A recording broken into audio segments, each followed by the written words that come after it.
So yeah, uh, talk about how we met. We met through Mikey T. Yep. He works at CNN Cartoon Network, and he used to do my music videos. And he got so busy where he at his job that he's like, I can't do it. And he's like, yo, there's this guy, I want you to meet him. I think he has a red camera. And I remember we met at some janky pub bar or whatever. Me, you, and Jaha, and we hit it off. And then I think the first thing that we did was what, Number Man? Was that the first thing? Yeah, I think so. Number Man. Yeah. And so we shot the Number Man video, song I did with Polo and Timberland, and the rest is history. Talk about that the time you called me about the Tyler Perry.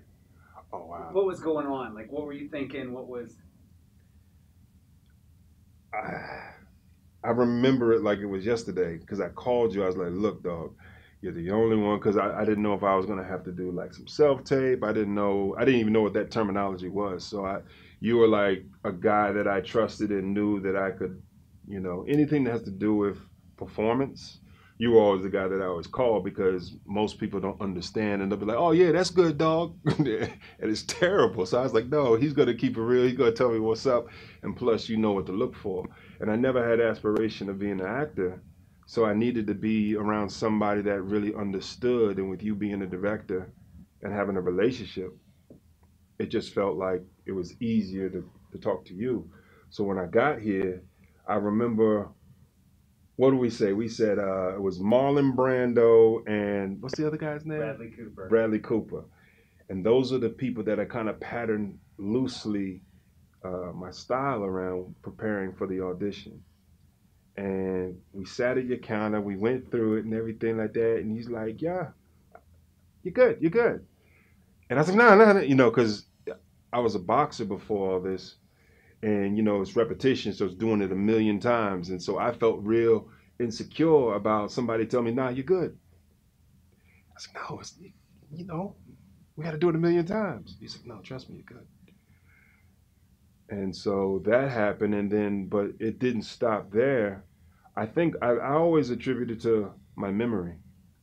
Since I was a little boy, I had a very good memory, and I could memorize like a deck of cards in like 10 minutes. I think I showed you, and shuffle them up. I used to shuffle them up in any direction and give them to the person without seeing. I could tell you what card you had in your hand. And so then I played that game with myself with the script, and that prepared me, I think. But going on the day of the audition, they had sides, and I didn't know what to look for because I was like just going through scripts, pulling them off the internet.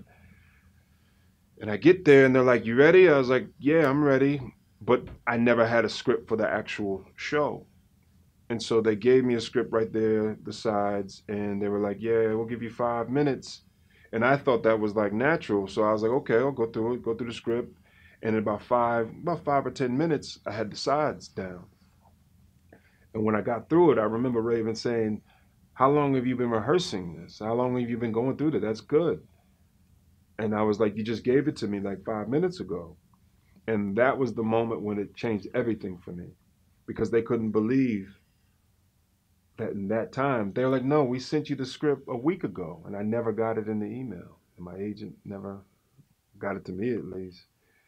And I think that was the point when things changed for me. It's a good one. Talk about let's just talk about you and your brand a little bit. So let's talk about people see Medina on social media, but what's the one surprising thing that people don't know, even though you try to put your truth out there, you try to be you and authentic? What is still the one thing that you're surprised that people don't know about you? I think people don't realize how much it consumes me and how much a lot of the things that people hear or see me post or just in life, they don't really realize I don't think about it much. Like it's kind of everything that I do creative stems from music because music was the first thing that was my first love. And how I write songs is how I make posts. How I prepare for acting and scripts is how I make posts, how I do everything. And how it works is Hold on, sorry. Let me pause. There, yeah, pick up on the music. so with music, how it works for me, what got me um, notable in the music industry is I was a performer first, and people would always say, "Well, can you write me something like how you how your song was?" And so that's what led to ghostwriting, and I've written for everybody. And the gift and the curse with that was I got known as a ghostwriter more than I got known as a performer or a writer. But how it works is I would go to sleep, I would have a dream, I would listen to the beat, and I'd just go to sleep. And when I would wake up, the whole song would be in my head. And I kept doing that and kept doing that. And nobody could understand because I never told anybody, but that's literally the process. All the biggest records that I've ever wrote were from dreams. How does that translate into outside of music? It translates into my whole life because I consider it to be like revelations or just gifts. Like when you first do it, you're kind of scared because you think, nah, you know, you start hearing everybody else say, I wrote this whole album not writing anything down. I did this, I did that. And personally, I really don't give a fuck because it's like I write, I perform, I produce. I'm very hands on in everything I do. But when I got into acting and other creative angles, I started trusting that process. So what it did is it deepened my relationship with myself and learning how to give birth to a dream and just saying, not so much forcing it, but just going to sleep. And it's always there.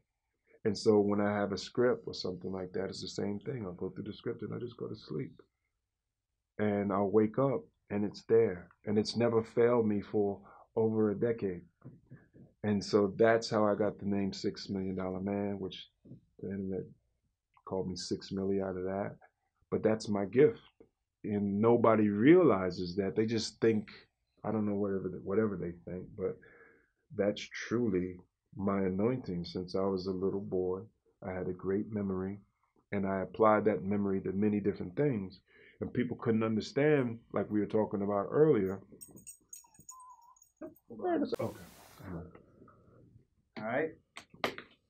Gift and the curse.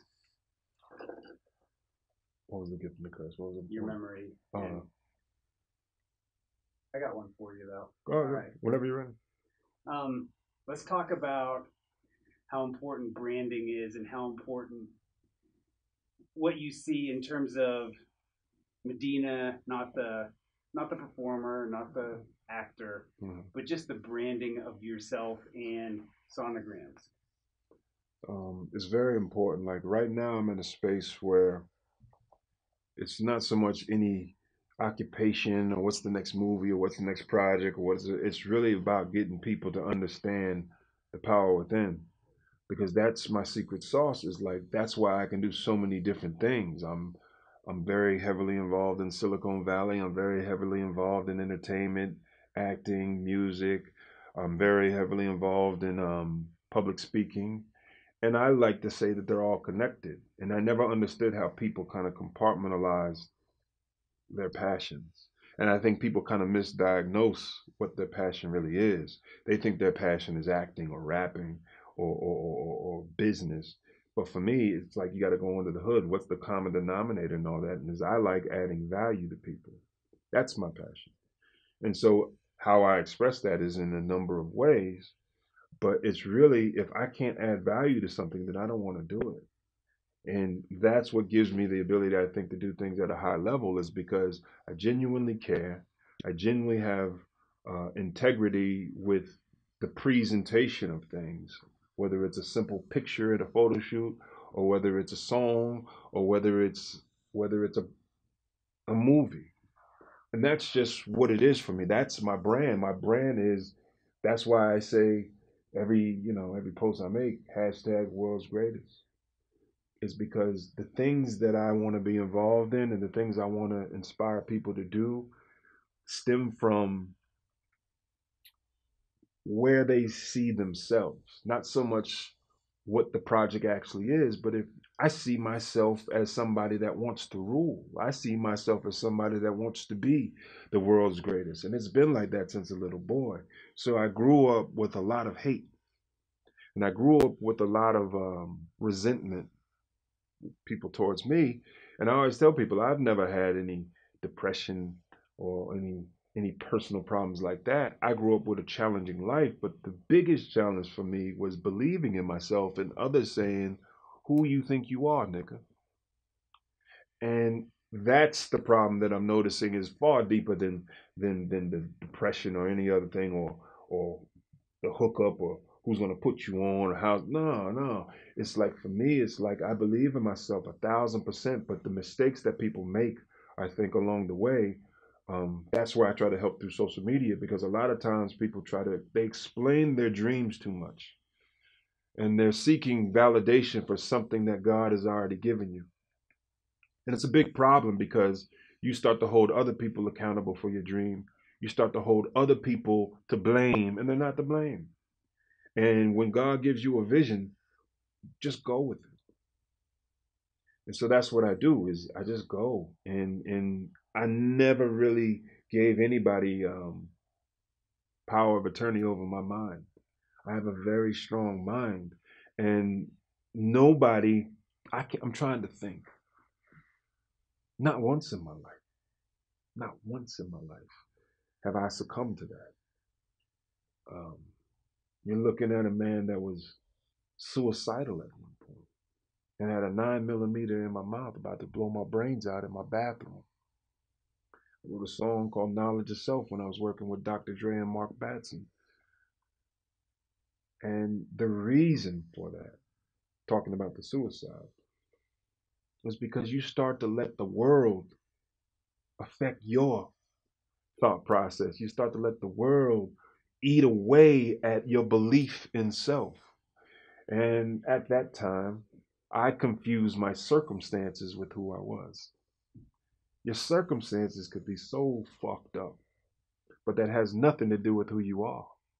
And sometimes people, this is why I say the most important thing, if you're trying to give birth to your dream, is to get away. You're never going to have a baby in the womb talking about what's that next baby in the womb doing.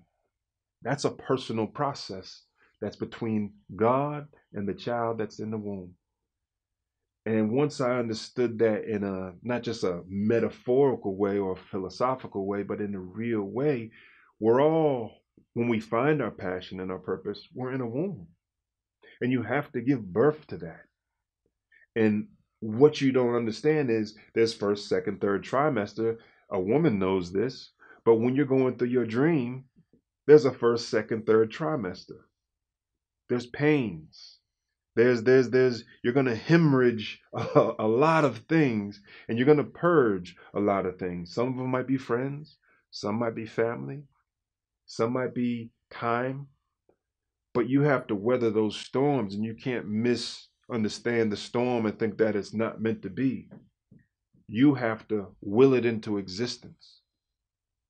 And so that's my thing. I'm very careful with the words I choose. I'm very careful with the people I surround myself with. And sometimes when you go through life, you readjust. But the priority is give birth. The priority is not to be liked. The priority is not to be agreed with. The priority is to get that baby, that thought, that dream out of your mind and into a tangible way into the world safely. It's good. Hold on a second. Let's switch sides. So we can talk about it all. I mean, yeah, it's funny. I have so much history because even with the sexual contract, you remember when I read you that six? Dude. We can talk about it. I don't care. You can talk about that now? Yeah, I don't care. So, yeah. You know how many people I've said, you know what sexual contract is? Yeah. Like, We have to go there because that's the only thing that's going to make it spicy is all those. Right. People don't want to hear the Hallmark shit. So talk about that event. I think the funniest way to tell it is how you called me from the airport in Atlanta and said, "I'm back," and I said, "Wait, for Malibu." Yeah. So I'm back now. Rewind and give the setup of where you were. So there's very few people in my life that I can like tell what's going on in my life, you know, because a lot of it is unbelievable. And I remember coming back, and I called you. I was like, "I'm back." It's some bullshit. And I remember getting over here and showing you the email. I got a sexual contract. Right. A multi-millionaire in Malibu female propositioned me and was like, "If you," let me back up. It wasn't just like some sexual like sleep. It was like kind of like Cabana Boy, kind of like, you know, boy toy. You know, hold hands and stage it and do the whole nine. Red carpet premieres. Yeah. I'm in Malibu in a $12 million crib next to Cher. And wasn't like Leah Remini coming over and There's a lot of shit going on, man. You know, some of it is just just to spare you with the details. So I read you the contract from my email, and you're like, dude. But this is my life. It's like all I've ever wanted to do was create. And whether it was in the recording industry or whether it was in, you know, just regular life, I've always gotten the other shit. We good? Yeah, keep going. Oh. Yeah.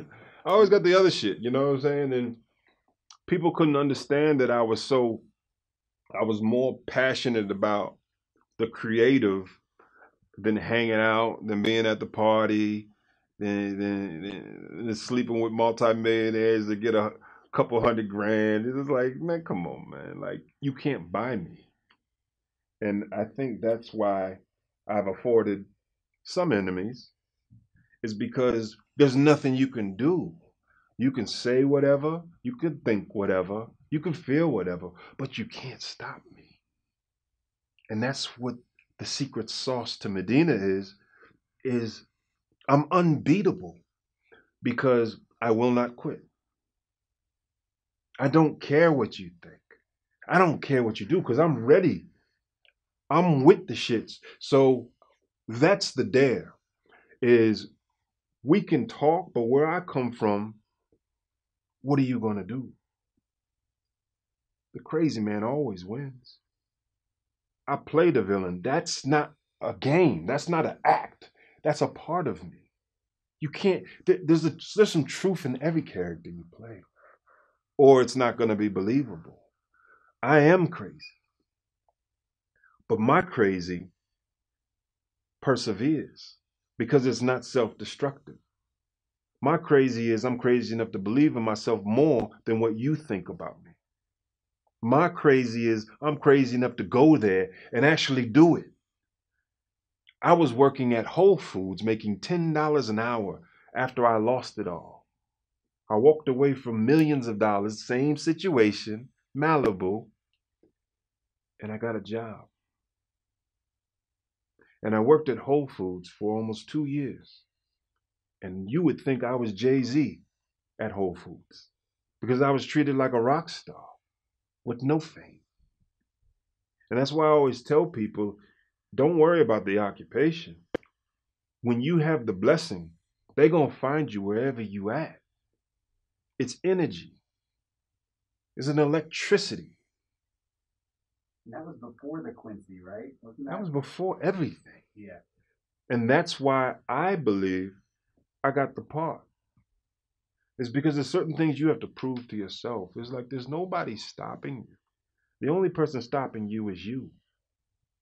And so there's certain journeys you have to go through to prove to yourself that you're worthy. There's certain things that you have to go through, difficulties, problems, just so you can get to a space of giving yourself permission. Most people are failures right now because they haven't given themselves permission yet. And that's the difference between me and that's the difference between the next man. But my thing is, I'm not going to keep it all to myself. I want to lift people up because I don't like to see people suffer for no reason. And you're suffering waiting for people. You're suffering thinking somebody else. I don't do the victim shit. I don't do the martyr shit. You cannot stop me. If I'm going to be the one on fourth down, you know what I'm saying, or 10 seconds left on the clock, give me the ball. I want the ball. That's why I love Tom Brady. That's why I love Kobe Bryant and all these people, is because they just think different. And what I've noticed for me is what led to my success in other areas of life, um, business, Silicon Valley, is that crazy made me a lot of money. Because I walked out in the Silicon Valley just like how I'm dressed now. And it was like some Fresh Prince of Bel Air experience. And I felt like I belonged. And I'm sitting with billionaires. I spoke at the Silicon Valley Bank. Nobody knows this, but 6 billionaires know. And so when you get back to the gram, or you get back to your home, or you get back to, you know, the have and have nots crowd, or whatever the pocket is, they don't get it. It's like I've been touched by God in such a way that my whole goal now is to connect the dots in all these worlds that I'm involved in, so you can really understand the man. That's good. That's good. Forums that. You go from Quincy, you go from music to Quincy to Silicon Valley. Like, in your mind, how, like, those dots don't connect. I mean, I guess the music to Quincy kind of is entertainment, but how did you, in your mind, how did those dots all connect, and what makes you go, this is where I'm going? This is, how do you see your path, and how do you stay on path? I think I'm just still the 10-year-old boy having dreams.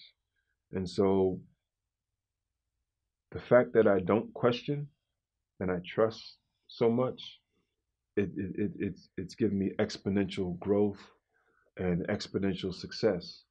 And so how I see it is, like I was saying earlier, is adding value to people. Is it? So I get calls. You know, in my life, it started out before any type of creative endeavor. I would always get calls from my homeboys, or people, you know, females, whoever. But in my life, I've been lucky enough to help a few people. I probably saved, that I know of, at least 6 lives. People that were actually about to either kill themselves, or women that were raped, calling me like the day after. One called me like the night, you know, right after. And I think it goes back to my mother. My mother left when I was 10, and I never saw her again. And I don't know if she's alive or dead to this day. And that hole in the heart that's created actually can kill you. The trauma that's created can actually send you, I should be a basket case. But I always tell people that the hole in my heart saved my life, because I'm going to have that hole in my heart for the rest of my life. So what sustains a person that has a hole in their heart? There's no way you can survive. You'll bleed to death, if we're physically talking. You know, when the medics come and everything. And what do? They bring you to the ICU and they put you on life support. Well, I like to believe that this hole in my heart that I have, my life support is something far greater. It's God. And so people say this on Sunday, but I say it every day of my life.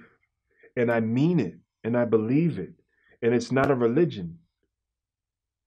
And I depend on it. And everything in me, when I was growing up, my mother used to hear voices and take my brother, and she kidnapped me and my brother, and she tried to sell my brother and was committed to a mental institution. Wrote songs about it and everything. But what people don't realize is they always have this woe is me and this, oh. And I say, no, no, no, no, no, no. Don't feel bad. Feel good. Because I don't have what you have. Because you have mommy and daddy and you're afraid. I'm not afraid of anything. And I'm not afraid of it because I was forced to face my demons at a very early age. So imagine yourself at 10 years old. facing your demons. By the time you get 12, you get pretty good.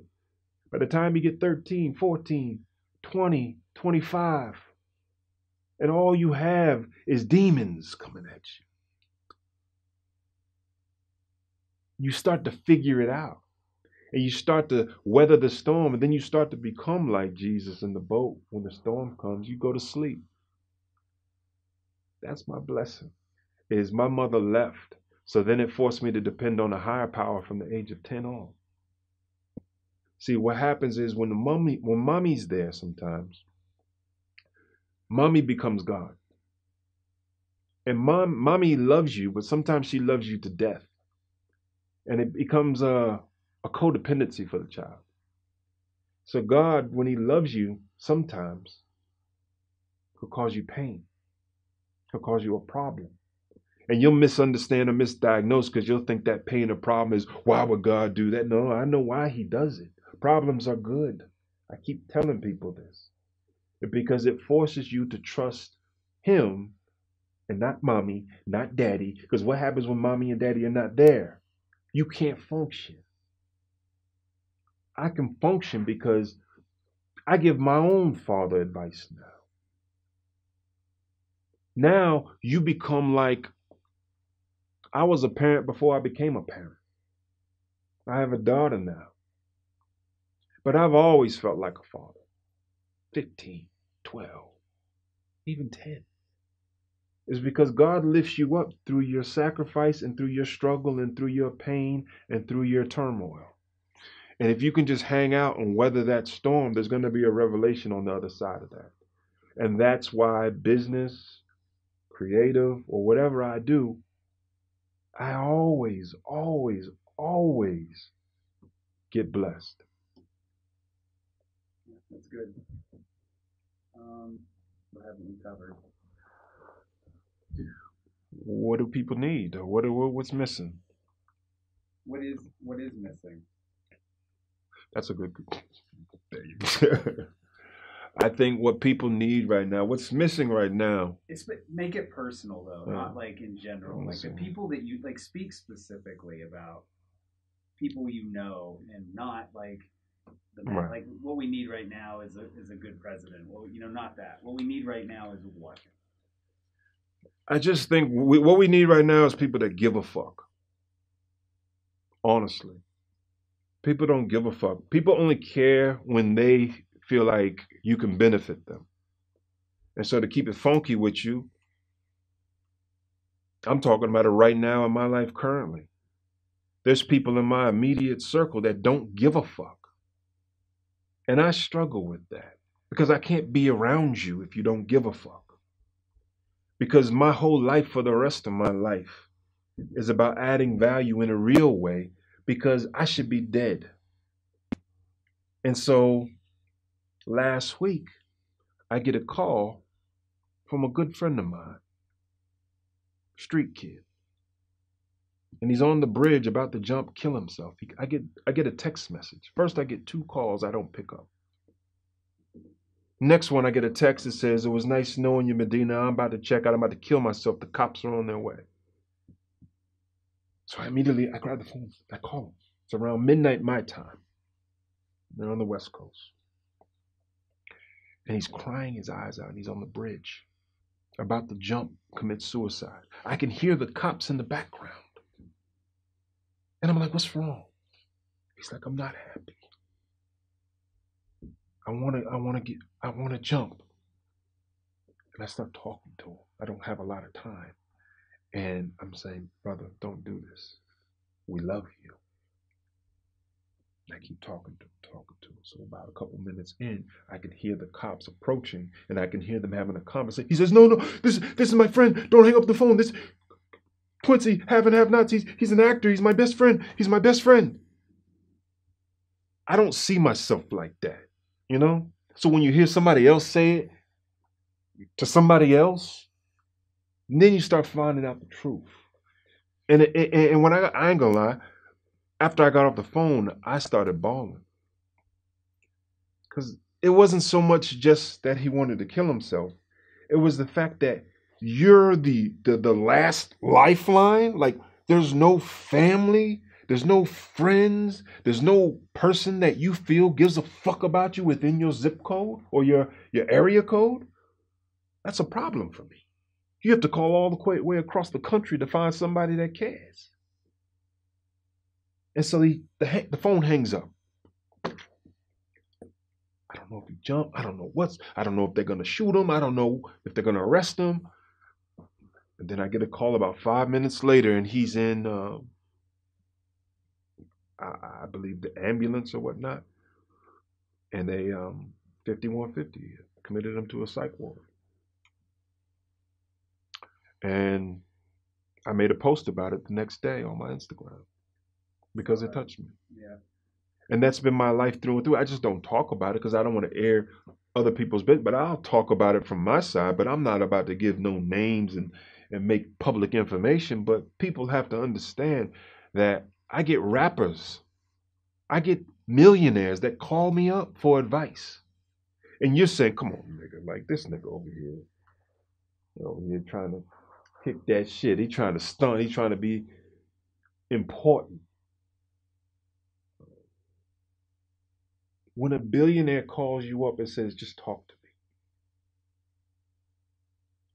Most billionaires are on antidepressants. You know that. You know money's not the answer. Money ain't the answer. And so what is it about me that makes me so special? Nothing. It's free to care. Nothing special about me that's more special about me than you. What makes me different is I really care. And so you go through hell in my community because you become discounted. So with all this sincerity you got, I went through years of being discounted. Personally, within my family, professionally. It's almost like when I got the Quincy part, I had people that put me through hell. I'm so proud.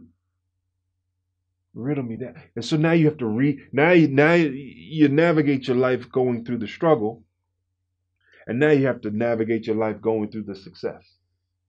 And for some people, it's harder going through the success than the struggle. Yeah. You see a lot of people that, and I always feel this way about, and I can only follow it through rappers, but I see a lot of rappers that that I grew up on, right? And you see him on UMTV Raps and you think, oh my God, he's set. And then you hear about years later, he's working at a car wash. And it's like, that success is just so difficult to surmount. Yeah, it's like, it's virtually impossible for you to come out unscathed. Because I still get the calls now. Now that I'm in the public eye, people feel more comfortable contacting me. Not all of them call with problems, but I do get a lot of calls from a lot of people that I'll never mention their names. Tears. Grown men. I get calls from killers. Tears. People that have taken life. People that nobody in this world would think to say two things to them. But they'll call me up because they respect me. Because once a street kid finds out that you really, really, really care, oh man. Do you think they go through the same thoughts and same, because you always feel like that kind of person sort of has cut off that emotional side of. It's a survival mechanism. I went there. I went through that. I know that. I feel more comfortable around street niggas than anybody else. It's because I understand what that is. That's what gives me the confidence to deal with the billionaire, because to me they're the same. Because they're both crazy. And I feel more comfortable around crazy than around people that are just acting sane. And those people are psychotic to me. Like the corporate people. Oh, I'm okay. Right. I'm okay. Because when it goes down, you a pussy. I don't like pussies. I like pussy. Right. But I don't like male or female. When you play like you bout this shit and then you fold. It angers me. And so most things in my life can't survive that. You can't stay around me thinking that way. All I want to do is help people. But if you're going to discount me, then you're dealing with something that you can't handle. And you're going to see another side of me. And that's what God supports, is that other side of us that's fearless. That other side of us that will chop your head off. Wouldn't you chop your head off, somebody's head off, if they did something to your daughter? Of course. Wouldn't, I know I would. Wouldn't you kill somebody if they tried to harm your wife? Yeah. Then why are people playing like there's nothing that somebody can do that would make you want to rip their throat out? I don't like when people say, oh, just love everybody. Everybody? So how are you going to discern when the devil's in your life? If you're just loving everybody, devil comes in your life, what do? You're just going to love him? You're going to love him to death? This is Satan we're dealing with. You have uncles, stepfathers, crazy ass strangers and pedophiles coming around. You giving everybody a fair shot, right? No, you can't do that. So what do you do? I'll tell you what you do. What do you do? What does a farmer do? They have weeds. You have bugs. You have insects. You have everything trying to harm the crop, right? All you want that crop to do is get water and sunshine, right? So you have to create hedges and you have to monitor things constantly. You cannot go to sleep at the wheel and just trust people so much. I've gotten the calls from the girl, one of my dear friends. She was raped, and then she sent her daughter to Christian summer camp. And like at 2 or 3 years old, her daughter was molested. Same thing happened years apart. And this is my problem, is I would like to believe that everyone has good in their heart, but that would be foolish of me. So this is why discipline is so key. Truth is truth. When you have discipline and when you send things through checks and balances, truth doesn't care because it's always going to be truth. So whether it's under scrutiny or whether it's under ease, it's still going to be truth. So this is why discipline is so critical, and this is for everything I do, whether it's making a post, whether it's working out, whether it's the people I contact or come in contact with.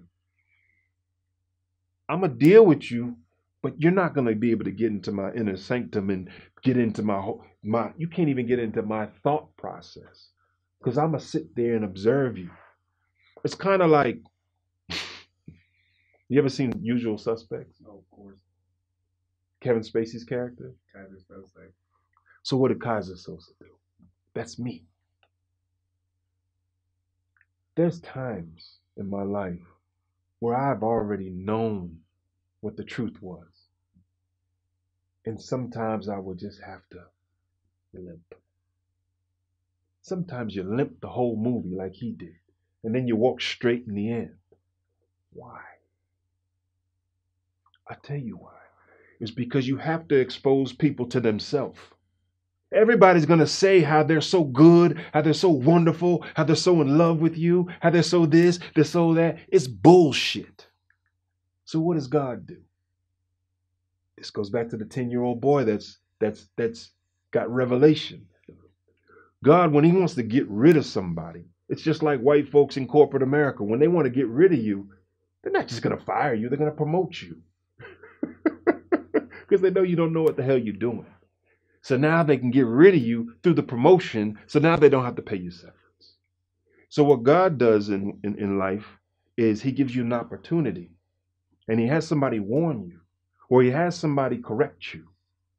And what they're doing in the correction, sometimes you know, sometimes you don't even realize. But when you're in tune with God, God loves people so much that he wants to expose them to themselves. And so I limp, but I know. And then you just watch people. You see them how they respond. And they're so ungrateful. And they're so quick to judge you or judge me. And they don't really understand that they're being judged the whole time. I already know. The only reason I came into your life, the only reason I gave you the opportunity was because I already knew. And when I see that you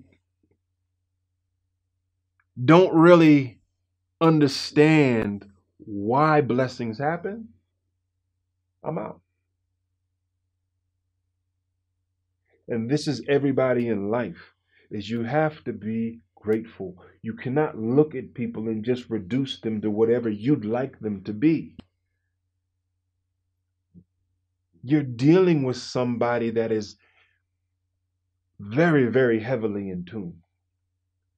Sometimes you have to act like a dumb blonde because the truth hurts so much. They say Jesus died of a broken heart. Because when you start to know and you still want to have a functional life, it's tough. Because you know this is where I get the call from people that are dealing with success. Have it all. Miserable.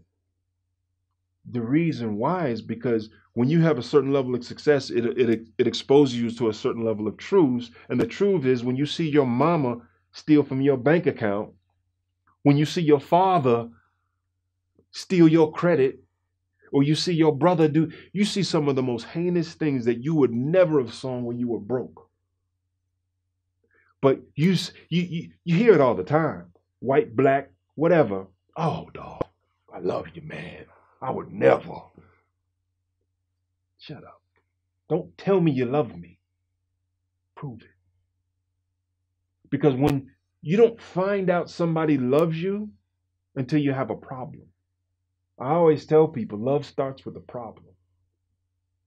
So everything prior is just life. So successful people, and it's not just monetarily successful people, any type of success, knowledge, whatever, they deal with the same struggle. No one to trust, no one to talk to. I deal with married men, I deal with single women, married women, I deal with billionaires, I deal with tech people, I deal with industry people. It's all the same fucking thing.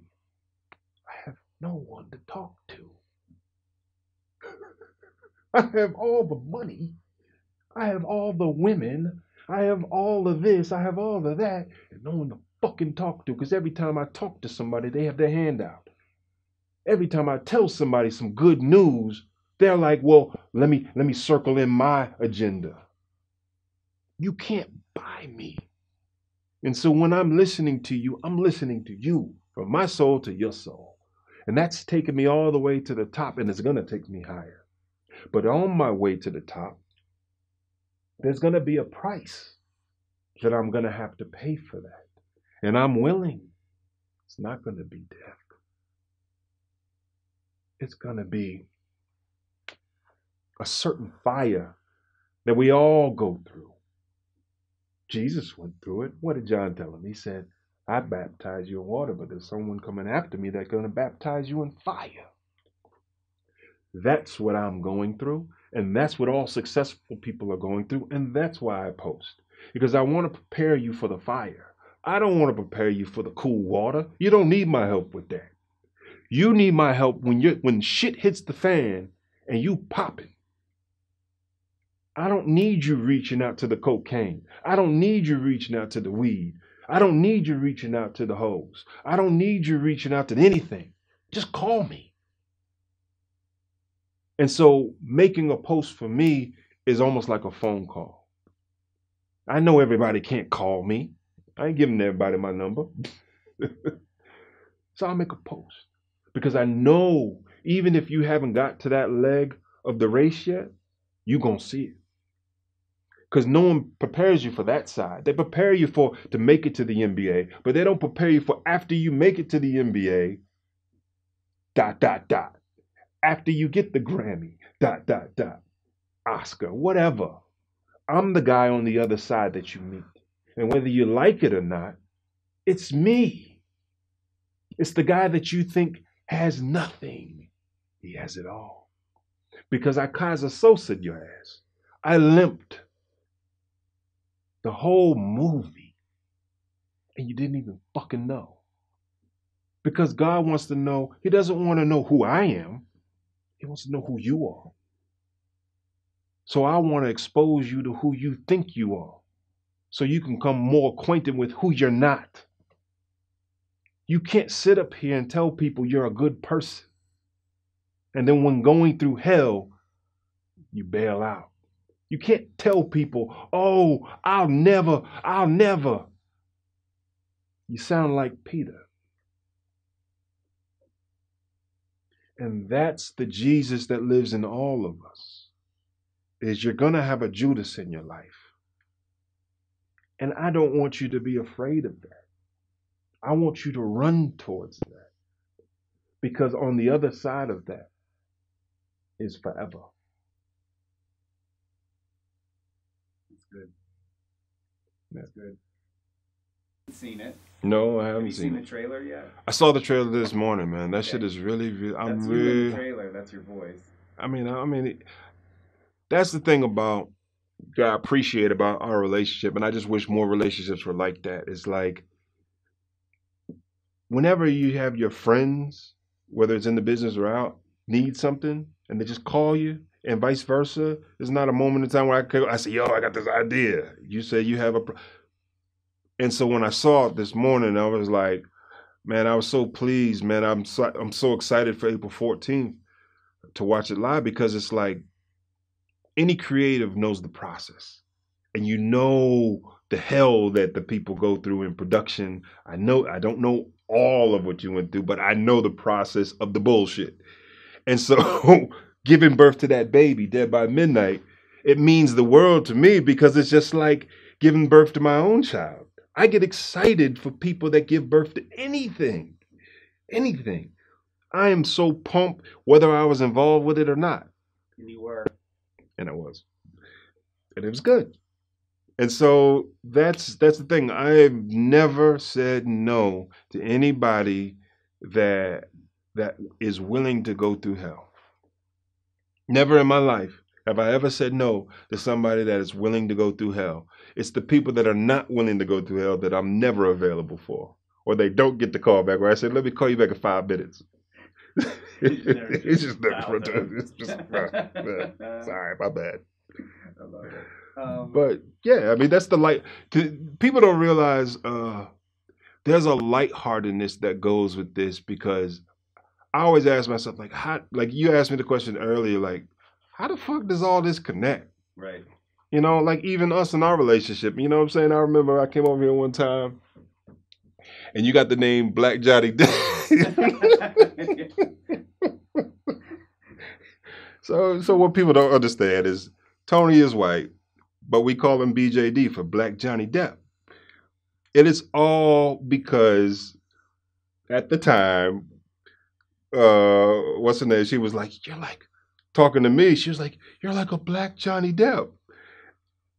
And Tony said, yeah. I get that all the time.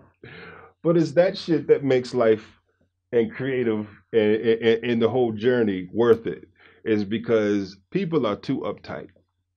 And our relationship is definitely not that. It's so loose because you have to be able to, I think the respect, and this is probably indicative of where life is going by choice or by force, is you're going to be forced to communicate with people that don't come from the same world as you. You're going to be forced to have patience and forced to understand other people's thought process.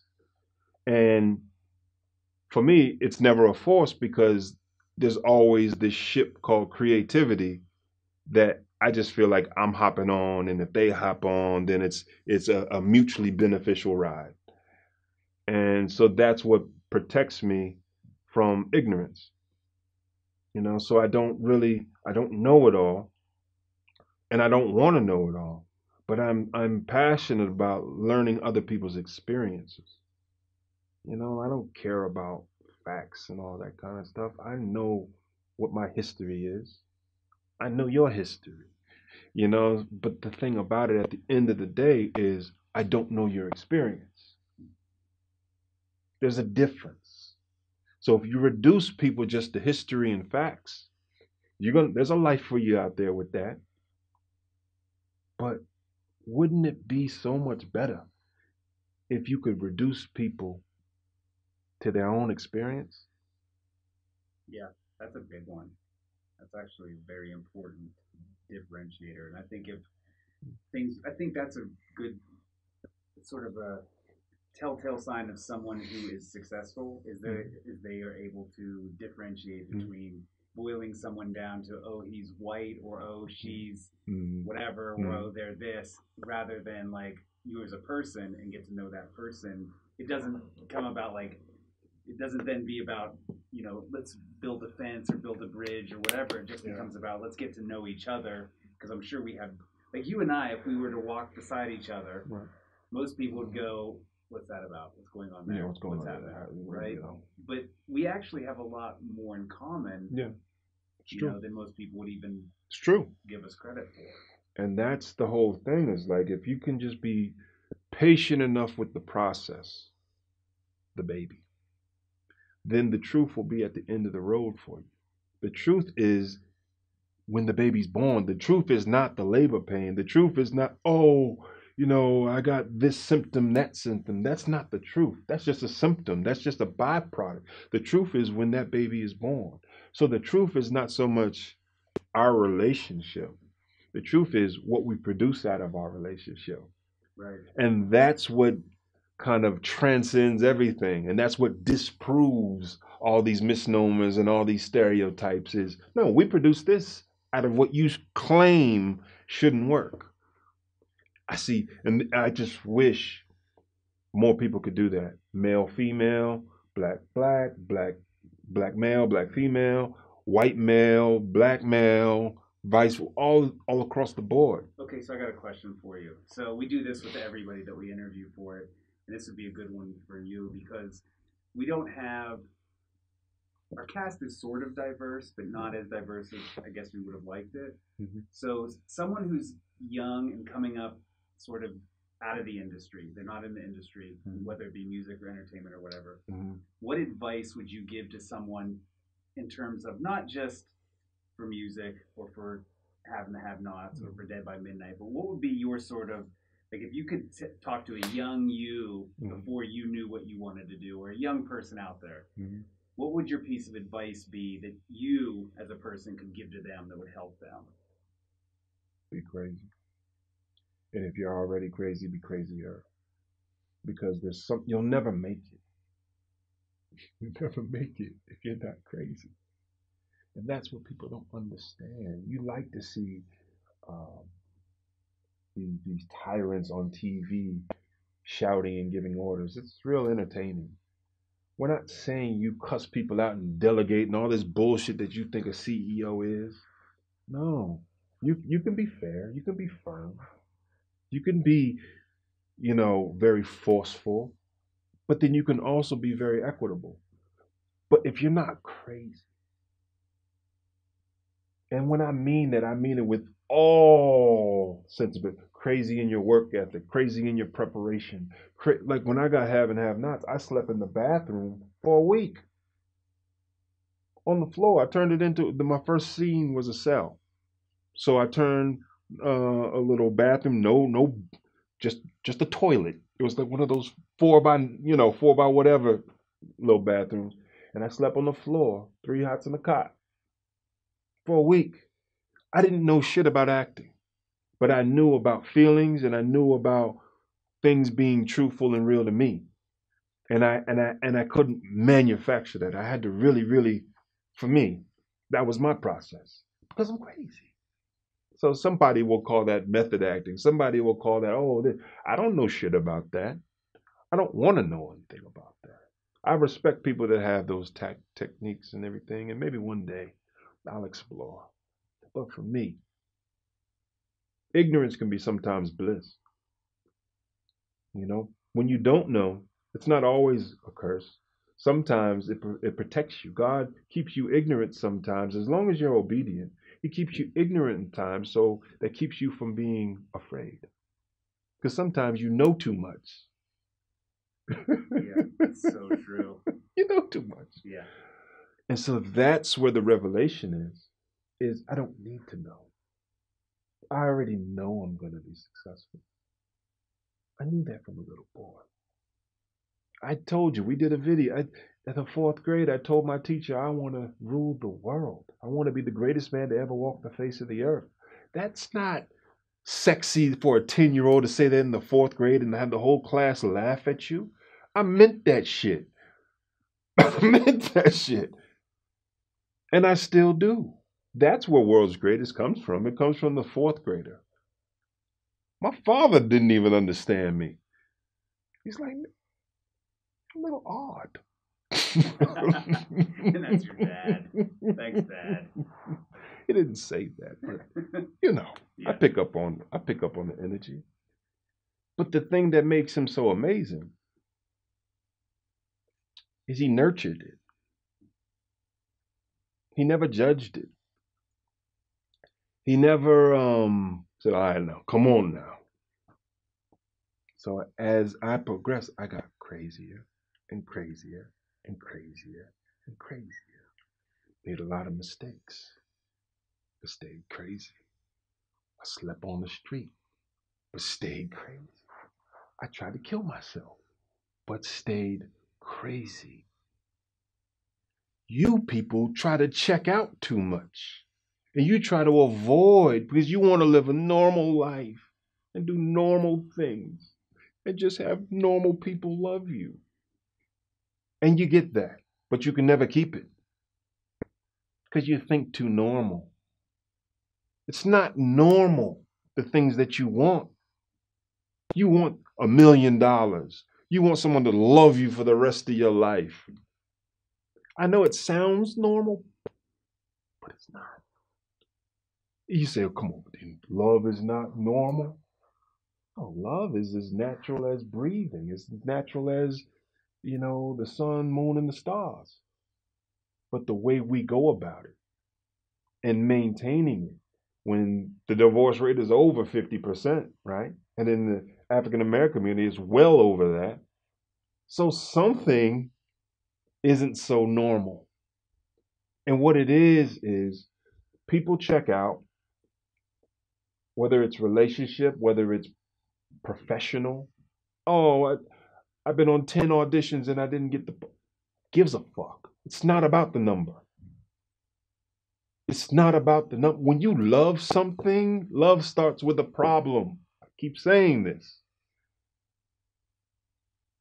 So what the problem? You've been on 100 auditions. So what the problem? Y'all don't see eye to eye.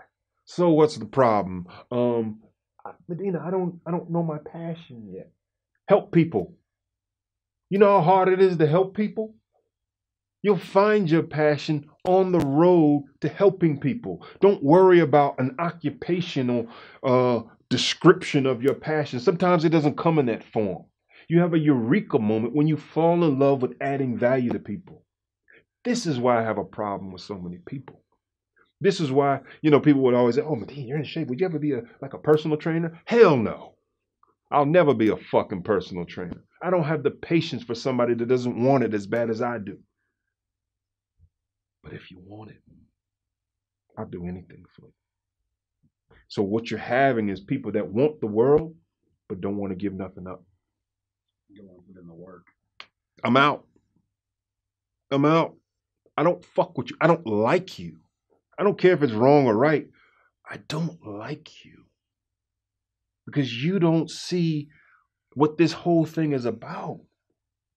For me, it's about adding value to people. And you don't want to give nothing up. That means you don't want to add value to people.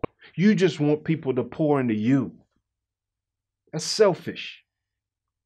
All my life I've been giving, and I never got a thank you. I've never got a anything. The only time I got something was when I got my ass on TV. So now all of a sudden I get a lot of fake love. I know the difference. I'm not jaded by it. I welcome it. But man, don't get it confused. I know what you're trying to do, and I know what you're doing. But when you see a wise man or an enlightened man play a dumb blonde, don't think it's ignorance. Think of it as mercy. Because you don't want the full me.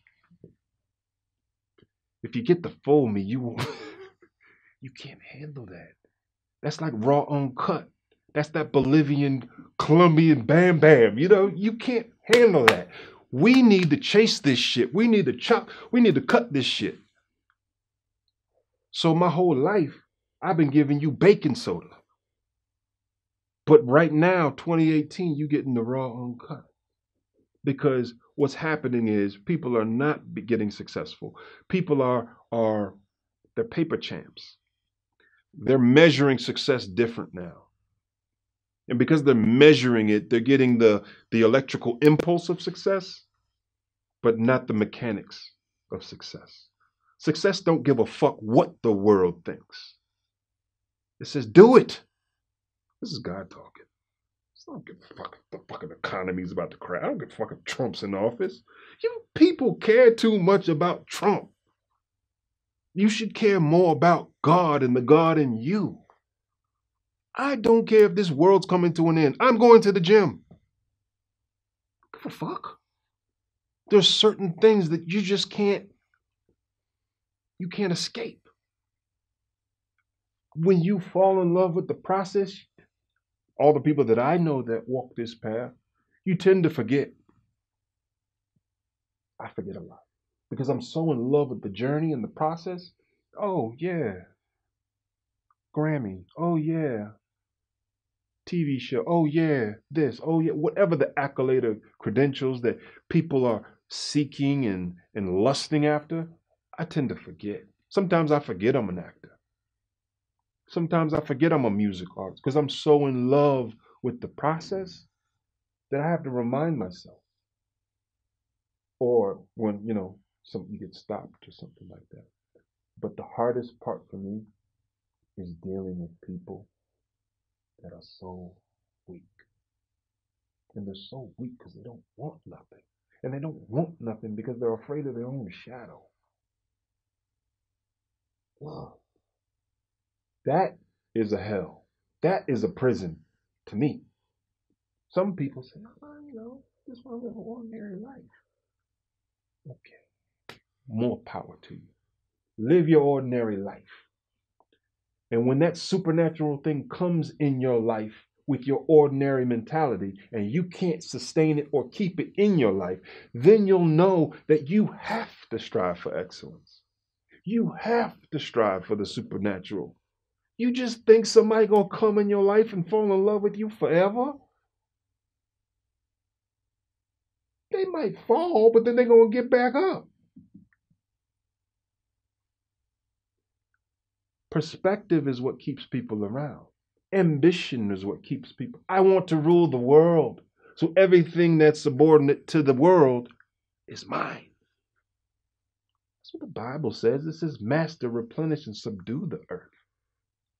But you don't read the scripture, so you don't know what the hell you want. You don't know what the hell you deserve. You keep talking about something on Sunday, and you don't know what the hell is. You don't know. You can't deal with a person that knows the truth. And so this is what you're going to experience with people is this artificial pursuit of happiness. Do you think a corporate job, a movie, a record deal, a tech deal is going to make you happy? It's going to expose who you really are. It's like weed. Just exposes who you are. Just magnifies it, So who are you? I got on TV. Who are you? I got success. Who are you? I've become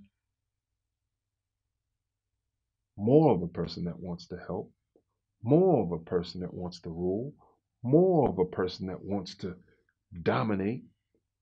Kobe Bryant is one of the most incredible minds that I've ever seen. Him and Michael Phelps, to me. Just when you're talking sports, Tom Brady too. Those three people. Tom Brady, he says, no, it's going in the end zone.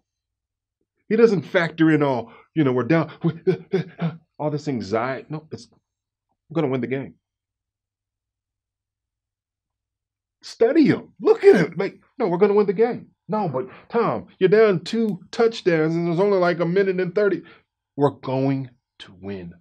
And then with that type of mentality, watch the universe reconfigure itself. You don't know that you have that type of power. You think you need some preacher to tell you that. You think you need mommy to tell you that. Or daddy. Or daddy wasn't there. Mama ain't there either. Now what? You going to say it can't happen? This is why the blessing of my mother leaving, I finally understand the riddle.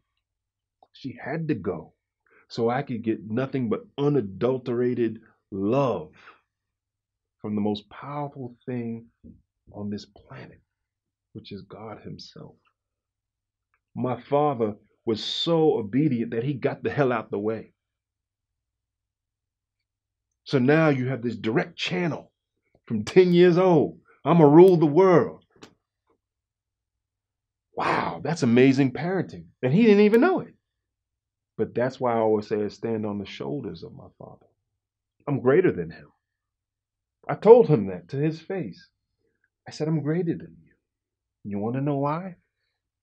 I'm not being egotistical. I'm not being arrogant. I'm being greater than you. I am greater than you because I'm standing on the shoulders of your sacrifice. So humility is the balance. So if you're humble, when you're standing on someone's shoulders, the humility keeps you balanced. But when you get pride and arrogant and full of yourself, you start to wobble. You're standing on the sacrifice of others. Don't get so prideful and arrogant to think that you can't fall. My humility is what's sending me to the top. Your humility is what's going to take you to the top. But you're greater than your parents. You see too many people so in love with their parents, they want to buy them a house, they want to do this, they want to do that. That's not what this is for. You're greater. Be greater. And then when you have children, we have children, they're going to be greater. It's just what it is. That's how I'm teaching my daughter. She's greater at me, and she's greater than me, and she's only 3 months. We're not playing no games here. So when you go through that life and that kind of thinking, you're going to be misunderstood. You're going to be talked about because it's so left from the way this world sends you to school and sends you to this. And I have people and friends, and we're going to put our in private school, and we're going to do this, and we're going to put all this money in that, and we're going to take all these trips, and we're going to do all these things, and you can do all that shit. That's wonderful. But at the end of the day, the core belief needs to be there that they can rule. This is why I admire the mind of white people. I admire it because, like we talked about in the last discussion, what white supremacy does to both sides, inferiority and superiority. Now you could say, okay, well, come on, man, that's not fair. It isn't fair. But white people have taken a golden rule from the Bible and mastered it. And that is fair. And they're correct. It says, as a man thinketh, so is he. So if I think I'm better, God will honor it. But no, they're using it for evil, and look at historically what they've done and all that. True.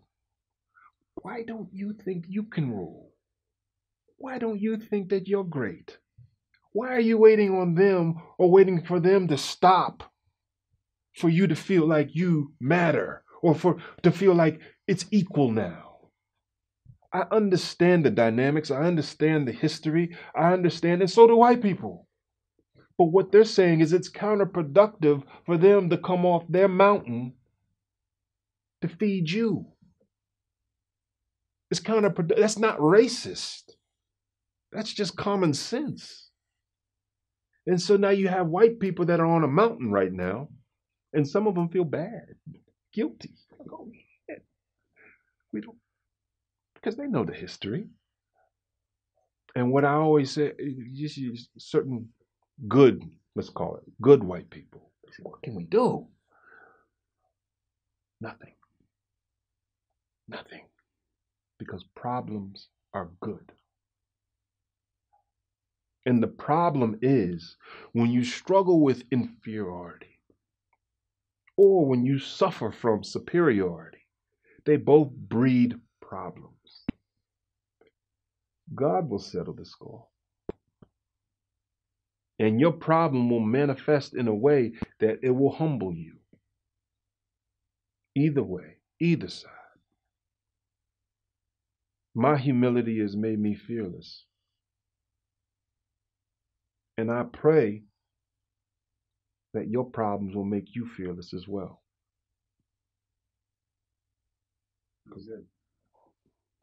Done.